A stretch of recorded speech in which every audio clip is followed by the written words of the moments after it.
여러분 안녕하십니까? 6월 10일 토요일 MBN 뉴스와이드 시작합니다. 가지 많은 나무 바람 잘 날이 없다고 했던가요? 더불어민주당 당내외에서 발생한 여러 악재들로 인해서 이재명 당대표 리더십에 대한 도전이 이어지고 있습니다. 혁신위원장 인선을 둘러싼 잡음과 함께 이 대표를 만난 자리에서 나온 싱하이밍 주한 중국 대사의 발언을 두고도 민주당 책임론이 제기되고 있습니다. 한편 여권에선 내년 총선을 앞두고 옛 친박계 인사들의 행보에 관심이 쏠리고 있습니다. 벌써부터 친박계 여러 인사들의 총선 출마 가능성이 제기되면서 국민의힘 공천 과정은 물론 유권자들로부터는 또 어떤 평가를 받게 될지 관심입니다. 오늘도 한 주간 있었던 정치권 이슈들 네 분 모시고 자세히 짚어보도록 하겠습니다. 김용남 전 국회의원, 차재원 부산가톨릭대 특임교수, 한민수 더불어민주당 대변인, 최수영 전 대통령직 인수위 전무위원과 함께합니다. 안녕하세요. 네, 안녕하십니까. 네, 더불어민주당 혁신위원장에 이래경 다른백년 명예이사장이 선임됐다가 하루도 안 돼서 과거 발언에 대한 논란으로 자진 사퇴했죠. 이래경 이사장을 지명했던 이재명 민주당 대표에 대한 책임론이 부각되고 있습니다. 관련한 영상 보시고 본격적인 대담 이어가도록 하겠습니다. 대표님 책임론도 나오고 있는데 혹시 입장 있으신가요? 차기 혁신위원장 언제 인정하실 계획이세요? 당에서 벌어지는 일에 대해서 당 대표가 언제나 책임을 져야 되는 것이죠. 이게 당 대표가 권한을 가진 만큼 내부 논의를 충분히 했든 안 했든 충분히 다 논의하고 하는 일입니다만 결과에 대해서는 언제나 무한 책임을 지는 것이 당 대표가 하는 일입니다. 어떤 방식으로 책임지셔야 된다는 얘기실까요?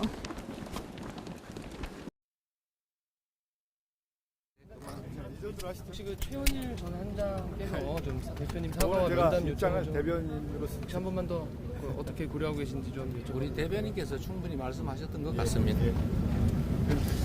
여기까지 하겠습니다. 네. 감사합니다. 다들 고생하셨습니다. 이재명 대표는 더 늦기 전에 대국민 사과를 하고 권칠성 수석 대변인의 당직을 박탈함과 동시에 국민의 눈높이에 맞는 중징계 조치까지 있어야 함을 다시 한번 강조합니다. 네, 책임론에 봉착한 이재명 대표. 보신 것처럼 무한 책임을 지는 게 당대표의 일이라고 했는데 지금까지 어떻게 책임을 지고 있는지 또 여권은 물론이고 민주당 내에서도 이런 목소리가 나오고 있습니다. 어떤 책임 짓고 있는지 묻고 있는 상황인데 김용남 의원님, 지금까지의 상황 본다면 어떻게 평가하실 수 있겠어요? 일단 이재명 대표 입장에서는 이래경 혁신위원장 임명권은 정말 뼈아픈 실책 같습니다. 왜냐하면 지난 대선도 그렇고 그 이후에 이루어졌던 전당대회 때도 그렇고 이재명 대표가 정치인 중에서도 유독 스캔들이 많은 정치인이잖아요. 그게 무슨 부패 관련 스캔들 아니면 어떤 윤리적인 문제와 관련한 스캔들이 많았는데 그때마다 대선 전에는 이재명 후보 측이 그 이후에는 이재명 대표 측이 주장하는 것은 한결같았습니다. 이재명 대표가 일은 잘하지 않냐. 그리고 지자체장으로서 그러니까 성남시장 경기도지사로서 일을 잘하지 않았느냐. 라는 주장이었는데 이래경 혁신위원장 임명권과 관련해서는 일에 기본이 안 돼 있는 것처럼 드러났어요. 왜냐하면 기초적인 스크린도 안 한 상태에서 임명을 덜컥 해버렸잖아요. 그리고 바로 비상식적인 발언이 문제가 되면서 9시간 만에 그 임명 철회 내지는 사퇴가 이루어졌는데 그거에 대해서 이재명 대표가 무한 책임을 지겠다고 하면 한국말의 어순으로는 그 다음에는 어떻게 책임질 건지가 나와야죠. 근데 그 어떻게에 대해서는 지금 묵묵부답하고 있습니다. 그래서 이 부분에 대해서는 무한 책임이 있다라고 끝나면 뭐 중간에 그냥 말을 끊어먹은 거밖에 안 되는 거고 어떻게 책임질지는 이제 이재명 대표 측이 입장을 내놔야겠죠. 네. 말씀하신 것처럼 어떻게 책임을 질 것인가에 대한 관심이 커지고 있잖아요, 한 대변인님. 그래서 그 부분에 대해서 이 대표께서도 고민을 하고 있겠죠, 어떻습니까?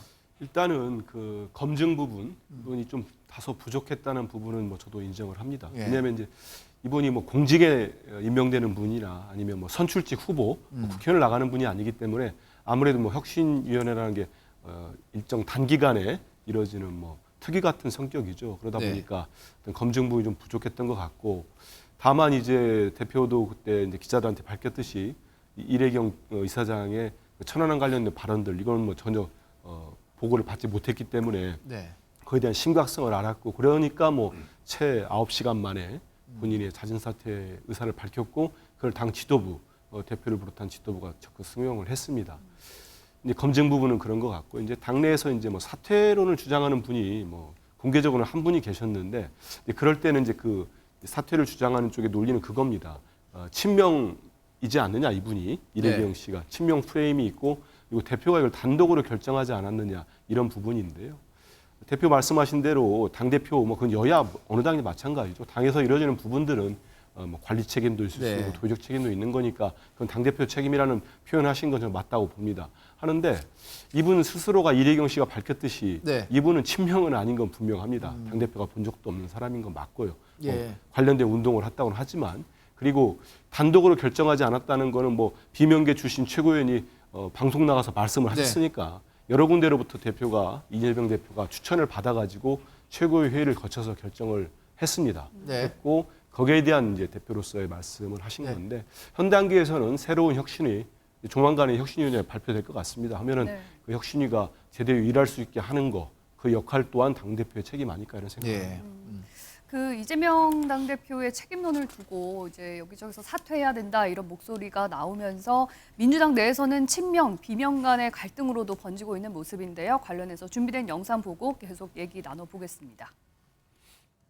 서로가 서로를 정오하고 같은 하늘 아래 있지만은 도저히 상종할 수 없는 그런 세력으로 적대시하는 이런 서로가 심리적 분당 상태. 결과 책임을 무한 책임. 예. 했듯이 저는 무한정 책임을 져야 될 것이고, 그 방도로서 당 대표직 사퇴밖에 없다. 네, 지금 대표직 사퇴해야 되는 거 아니냐까지 나오고 있는데, 또 한편에서는 이게 무슨 일만 일어나면 계속 대표직 내려놔라 하는 것도 대안은 아니다라는 얘기도 있거든요.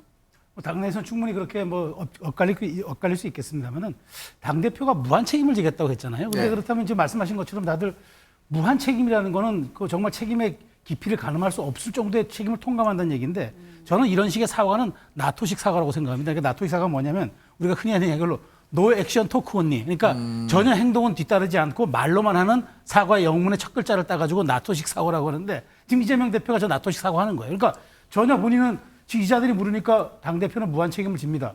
근데 거기서는 어떻게라는 게 없어요. 그렇다면 예. 저는 지금 이 혁신위원장이 지금 중도의 낙막, 9시간 만에 낙마한 건 상당히 당의 큰 위기인데, 저는 이재명 대표의 가장 큰 위기의 핵심은 진짜 위기를 위기로 인식하지 않는다는 게 저는 위기라고 생각합니다. 그래서 사실 저는 민주당이 지금 처한 위기가 세 가지라고 봅니다. 첫 번째가 뭐냐면 리더십의 위기입니다. 그러니까 네. 지금 사실 지도부, 최고위원회도 하루 전에야 혁신위원장의 존재를 알았다고 얘기했을 만큼 지금 리더십의 위기가 와 있고, 두 번째가 그 지지 기반의 위기입니다. 전통적 지지 기반이 지금 완전히 지금 허물어지고 있어요. 호남에서 지금 지지율 나오는 거 보십시오. 그다음에 네. 세 번째가 뭐냐면 바로 얘기한 당의 정체성의 위기입니다. 네. 그동안 민주라든가 이런 가치들을 이어왔던, 그다음에 뭐 약자 보호라든가 서민 경제 이런 것들에 대한 민주당이 전혀 대안을 드러내주지 못하고 있어요. 이런 식의 위기가 온다면 혁신의 방향도 이 세 가지의 위기에 걸맞는 혁신의 대안이 와야 예. 말 그대로 혁신이라는 게 가죽을 벗기는 심정으로 이게 어려운 정말 엄청난 고통을 동반하는 그런 건데,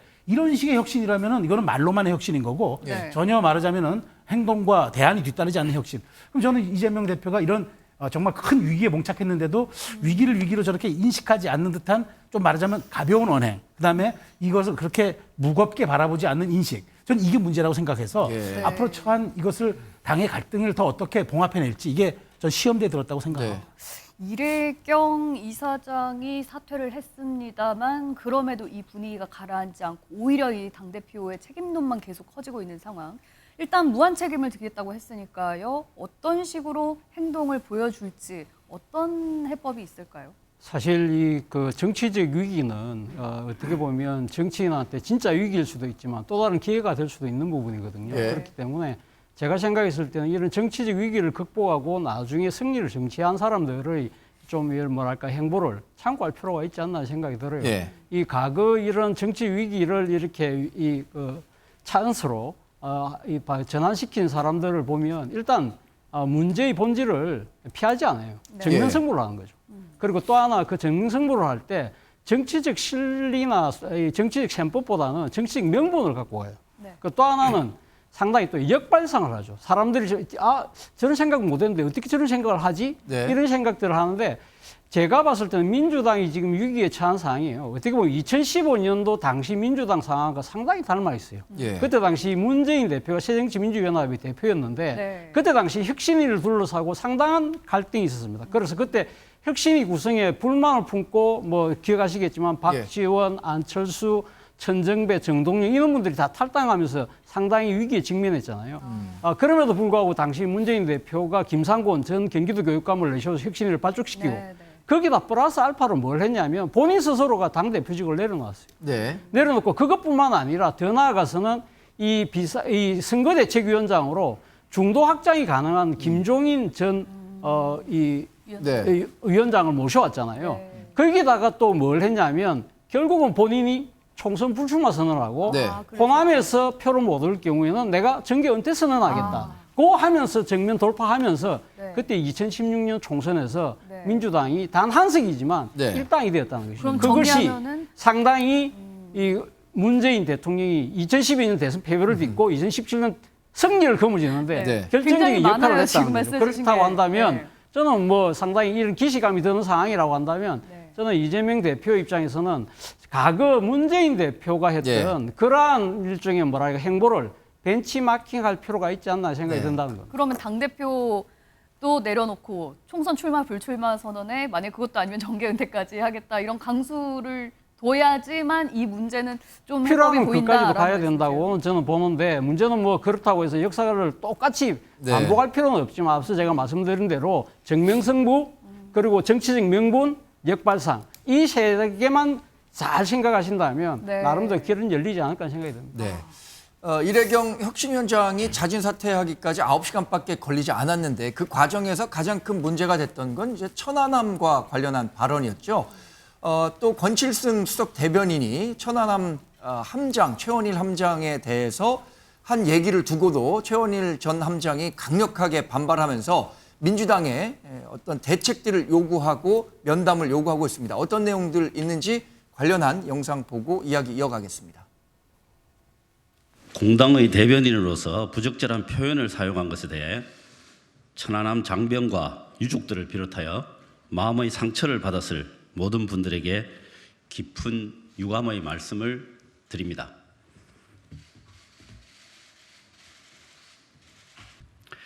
아울러 저는 국회 장관 청문회 과정에서 천안함 사건은 북한의 소행이라는 입장을 밝힌 바 있음을 말씀드립니다.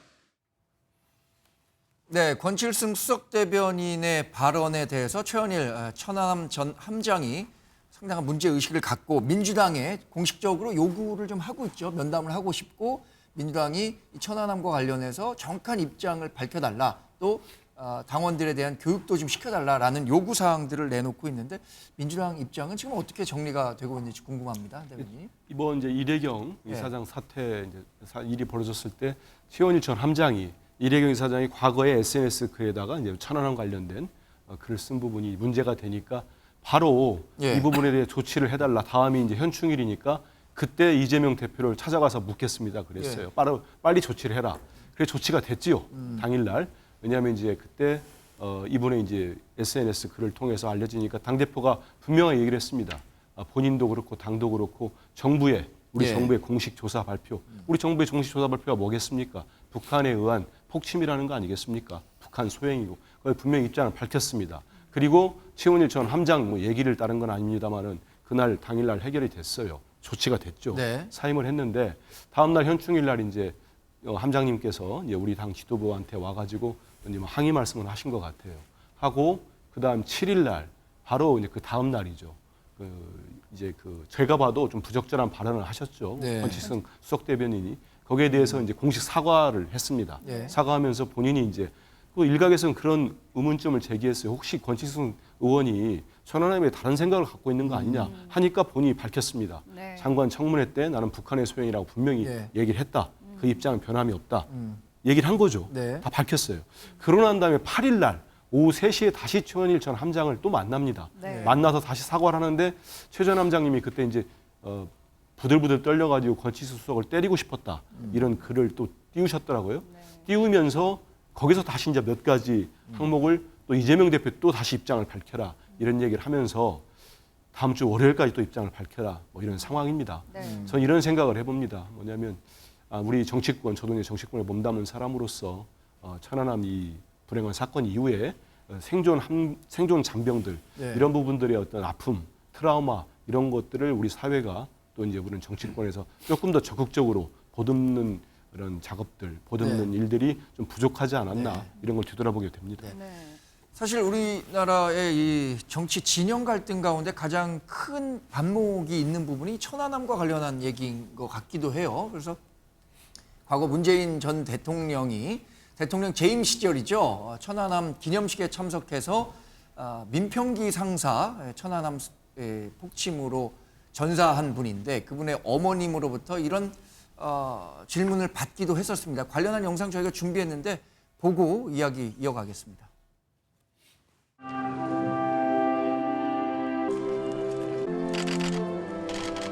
대통령님, 이게 북한 소행인가 누구 소행인가 좀 말씀 좀 해주세요. 그런데요, 여적지에 북한 소행이라고 진실로 해본 일이 없어요. 그래서 이 늙은이에서 한 점 풀어주세요. 공시 입장에서 지금의 딴 사람.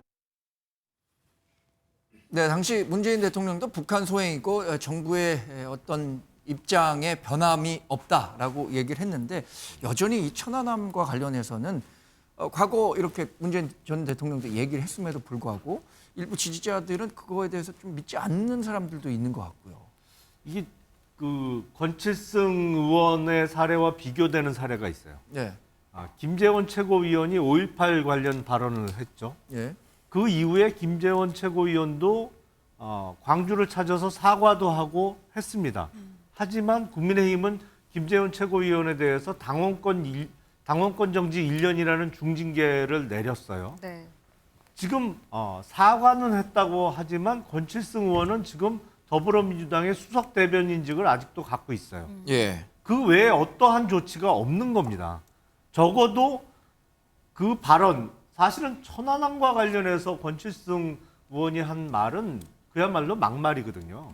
그 이후에 바로 적어도 수석 대변인직은 내려놨어야 되고 그 이후에 더불어민주당 내에 징계 논의가 이루어졌어야 됩니다. 네. 근데 사과했으니까 됐다. 뭐 입장 이미 밝혔는데 더 이상 문제 삼지 마라. 이거는 많은 국민들이 어떠한 의심을 품게 하냐면 천안함과 관련해서 권칠승 의원이 했던 발언이 더불어민주당의 전반적인 인식 아니냐. 천안함에 북한에 의한 폭침을 인정하고 싶지 않은 이런 게 민주당 내에 전반적으로 퍼져 있기 때문에 아무런 가시적인 어떤 징계나 사퇴 같은 게 나오지 않고 있는 거 아니냐. 다만 권칠승 의원은 이제 자신이 중기부 장관 청문회 시절에 북한의 소행이라는 인식을 공개한 바 있다 이렇게 얘기는 하긴 했죠. 아니 그거는 김재원 의원이 했던 얘기하고 똑같은 거예요. 선거 앞두고 뭔 얘기 못 하냐는 식의 얘기인 거죠. 인사청문회 나와서 무슨 얘기는 못 하겠어요. 그렇다면 정말로 잘못한 걸 인정한다면 적어도 당의 입이라는 수석 대변인직은 내려놓고 그다음 징계 여부를 검토를 해야죠. 네. 아무런 조치가 이루어지지 않고 있지 않습니까? 이 부분에 대해서도 행동이 필요하다라는 말씀이신데 지금 권칠승 수석 대변인에 대한 대변인 이제 내려놓고 또 당직 박탈 얘기까지 나오고 있거든요. 네. 좀 수위 높은 강도 높은 징계가 있어야 된다라는 부분에 대해서 어떻게 생각하세요? 권칠승 수석 대변인이 본인의 발언에 대해서 잘못했을 인정을 했잖아요. 네. 그렇다고 해서 사과를 한다고 하면 많은 사람들이 생각했을 때는 책임이 있는 정치인이라고 하면 말 그대로 책임을 지는 모습을 보여야 된다는 것이죠. 그렇다고 한다면 저는 뭐 이런 논란이 벌어졌을 때 저는 그러니까 지금 공당의 수석 대변인으로서 자신의 거취를 빠르게 판단하는 것이 저는 맞는 길이 아니었을까 하는 생각이 들고요. 그리고 또 우리가 이런 표현들 많이 쓰잖아요. 피해자 중심주의라고 네. 이야기하잖아요. 그러니까 지금 건지성 수석 이 대변인의 그 발언으로 인해서 상당히 마음의 상처를 입고 있는 천안함 용사들의 이 그런 입장을 생각한다고 한다면 저는 당 차원에서도 좀 더 아주 좀 조속하고 빠른 이런 좀 결단이 필요한 것이 아닐까. 그렇다고 한다면 지금 수석 대변인에 대한 지금 인사권자는 이재명 대표잖아요. 네. 그렇다고 한다면 본인이 스스로 거취를 판단하지 못한다고 한다면 이재명 대표가 건 대변인하고 어떤 식으로든 대화를 나눠서 네. 이 부분에 대해서 우리가 공당으로서의 책임을 지는 모습을 보이자. 네. 그래서 설득을 하고 뭐랄까 대변인을 바꾸는 것이 저는 순서와 도리가 맞지 않나 하는 생각이 듭니다. 네. 어쨌든 뭐 이 문제가 불거졌던 첫 발단, 이 혁신위원장 인선 과정에서 시작이 됐었죠. 원래 혁신위원장 임명을 두고 굉장히 민주당 내에서는 구인난을 겪고 있었는데 그것마저도 지금 불발이 되면서 굉장히 난처한 상황에 빠졌습니다. 다음 혁신위원장은 과연 누가 될지 여러 하마평이 오르고 있는데요. 관련해서 준비된 영상이 있습니다. 네, 영상은 조금 이따가 보기로 하고요. 네. 지금 후보군을 쭉 보니까요. 거의 한 20여 명이 오르내리고 있습니다. 김부겸 전 국무총리 그리고 전현희 국민권익위원장도 보이고요. 원내 인사로는 우상호 의원, 홍익표 의원 등이 이제 눈에 띕니다. 이 중에서 어떤 사람이 다음 혁신위원장으로 좀 적합할까 생각해 보자면 어떨까요? 한 대표님은 어떻습니까? 예, 뭐 제가 여러 교류도 있었을 테고 현직 대변인을 맡고 있으니까 말이죠. 네. 제가 어느 분이 적합하다고 말하는 건 아닌 것 같고요. 다만 이제 지난번 그 혁신위원장을 이렇게 추천을 받을 때는 좀 전에 설명드렸듯이 이제 지도부 중심으로 이렇게 좀 받다 보니까 네. 뭐 좀 지금보다는 수가 적었겠죠. 추천되신 분들이. 그리고 실제로 당시에도 대표가 이제 외부 인사들 만났을 때 좀 고사하신 분들도 있었던 것 같습니다. 아무래도 부담 같은 게 있으시겠죠. 예. 근데 이번에는 아예 저희들이 그 이제 전 의원들도 마찬가지로 소속 의원들한테도 광범위하게 좀 추천을 받았습니다. 받다 보니까 예. 이렇게 저기 명단도 나오고 뭐 한 30명, 20명 이렇게 나오는 것 같아요. 근데 현재 당내에서는 상당히 수는 좀 압축이 된 것 같습니다. 네. 압축이 됐고 외부 인사들도 좀 거론되시는 분들, 네. 네. 뭐 대학교 총장님이랄지 뭐 이렇게 그 교수분들도 계시는데 뭐 내외 당내 계신 분 또는 뭐 당외인 외부 인사를 놓고 압축을 했고 조만간에 네. 그 중에 또 이제 최고위 회의를 거쳐가지고 네. 최종적으로 압축이 되지 않을까 생각을 하고 있습니다. 차 의원님, 저렇게 많은 그 후보군 중에 네. 아까 말씀하셨던 그 문재인 당 대표 시절에 네. 어떤 계기를 통해서 그 위기를 어떻게 극복했는지를 설명해 주셨는데 네. 그런 그 과거 사례를 본다면 어떤 분이 좀 적임자가 돼야 된다고 보세요? 글쎄요. 그러니까 제가 앞서 말씀드린 대로 그러니까 역발상이 좀 필요하다는 생각이 네. 드는데요. 사실 2015년도 당시 새정치민주연합이 혁신위가 이야기됐을 때 많은 사람들이 조국 교수, 당시 서울대 법대 조국 교수가 될 가능성이 높다. 네. 그런 이야기들이 있었는데 막상 뚜껑 열고 보니까 사실은 김상곤 전 경기도 교육감이 됐었거든요. 그런 것도 일종의 뭐 역발상이라고 할 수 있는 것인데 지금 거론되시는 분들 중에 보면 좋은 분들이 제가 봤을 때 상당히 많습니다. 네. 예를 들면 지금 초선 의원인 이탄희 의원이라든지 그리고 또 뭐 이철희 정무수석이라든지 그리고 또 뭐 건현희 국민권익위원장 이런 분들도 상당히 무난한 뭐 이런 인사로 보이기입니다만 정말 역발상을 한다고 한다면 예를 들면 유인태 전 국회 사무총장이라든지 오늘 뭐 또 지금 물망에 올라와 있던 저 오늘 이 명단 보고 좀 깜짝 놀랐는데 김혜영 전 의원까지 이야기가 지금 오르고 있더라고요. 네. 만약에 그 두 사람 중에 한 명을 한다고 한다면 이거는 정말 깜짝 놀랄 만한 역발상이 아닐까 하는 생각이 드는데 네. 문제는 그렇게 할 경우에는 자칫 잘못하면 그 역발상이라는 것이 어느 정도 일종의 뭐랄까 일반인들의 그 상상 범위를 지나치게 벗어나면 희화가 될 수 있기 때문에 네. 그 경계를 어떻게 잡느냐도 네. 이재명 대표의 정치 숙제라고 할 수 있겠죠. 사실 민주당에서는 이 혁신위원장 자리가 어떻게 보면은 사실상 내년 총선의 공천 룰까지도 영향을 미칠 수 있기 때문에 뭐 지금 친명과 비명계 쪽에서 어느 쪽의 사람이 혁신위원장이 될까에 대한 그 부분이 굉장히 관심이 크지 않겠습니까? 또 이에 대해서 누가 되느냐에 따라서 또 잡음이 계속될 수밖에 없을 것 같은데요. 근데 9시간 만에 좌초되기는 했습니다만 이래경 혁신위원장의 임명을 통해서 명백히 알 수 있는 것은 이재명 대표가 적어도 비명은 혁신위원장 시킬 생각이 없다는 건 드러났어요. 왜냐하면 이래경 전 혁신위원장이 친명이 아니라고 주장합니다만 제가 보니까 2019년도에 당시 이재명 경기도지사가 선거법 위반으로 항소심에서 당선 무효형을 선고받았을 때 소위 이재명 지키기 대책위원회를 만들자 이렇게 제안했던 분이거든요. 그러니까 이거 뭐 친명이 아니라고 볼 수는 없죠. 그러니까 혁신위원장에 있어서는 당대표 사람을 앉히기로 했던 것인데 이게 우여곡절 끝에 좌초됐으니까 새로 임명할 혁신위원장에 그러면 비명 내지는 반명의 인사를 앉힐 수 있을 것이냐. 근데 저는 이재명 대표가 그렇게 안 할 가능성이 높지 않을까. 그러면은 반대로 또 친명계 인사를 인선했다가는 비명계 쪽에서도 가만히 있지 않을 것 같은데요.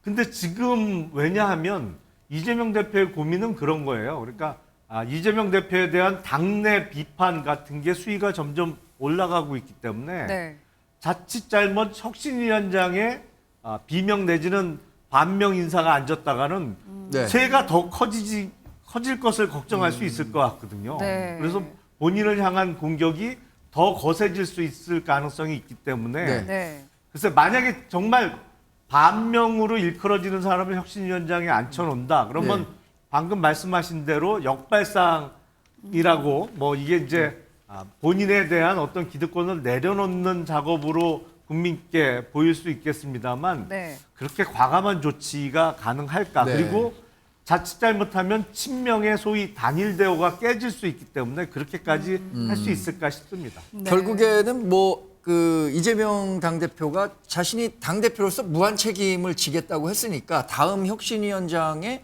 어떤 인물을 세울 것인가도 그 무한 책임에 포함되는 영역이라고 볼 수 있겠죠. 혁신위원장 관련한 내용은 이제 어떤 분이 될지 조만간에 결정이 될 테니까 그때 다시 또 얘기를 하도록 하고요.